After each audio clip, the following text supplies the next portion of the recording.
Québec désire annuler 3000 postes d'ici 2027. C'est du moins ce qu'annonce France-Hélène Duranceau. Et c'est dit, les fonctionnaires devront aussi revenir au bureau 3 jours par semaine à compter de janvier.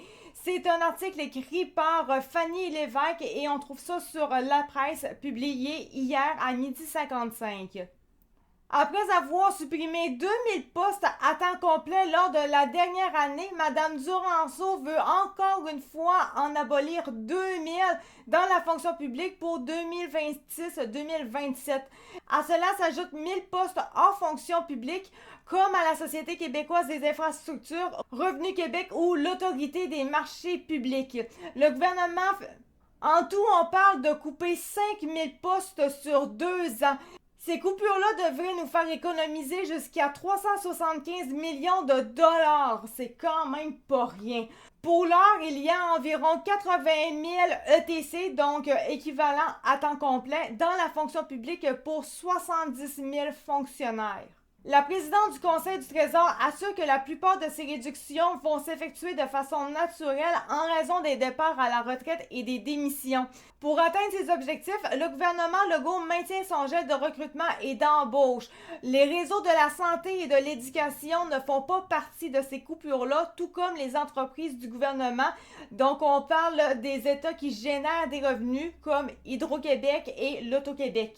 Parmi les nouveaux efforts pour réduire le volume d'heures travaillées, Québec mise sur la possibilité pour un fonctionnaire de réduire la semaine de travail de 35 à 32 heures.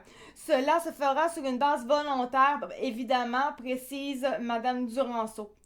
Évidemment, ça ne plaît pas nécessairement à tous les fonctionnaires qui, eux, craignent de voir leur mission compromise. Le gel de recrutement décrété au printemps dernier fait aussi mal dans l'appareil gouvernemental. Lors de son discours d'ouverture de session en septembre, François Legault a promis d'administrer un traitement choc pour couper profondément dans la bureaucratie. Après 7 ans de règne marqué par une augmentation de la taille de l'État. On se rappellera par contre que les premières promesses de François Legault pour se faire élire pour la première fois, donc on parle en 2016, dans ce coin-là, il avait promis d'enlever 5000 postes. Or, 4 ans après avoir été élu, il en avait rajouté 70 000 au lieu d'en enlever 5 000. Voilà. En ce moment, je trouve qu'il fait beaucoup de promesses un an avant les élections. Et pour ce qui est du retour au bureau, eh bien, on fait juste répéter que les fonctionnaires vont devoir être présents au bureau 3 fois par semaine et non 2 fois par semaine, ce qui était le cas depuis un certain moment maintenant.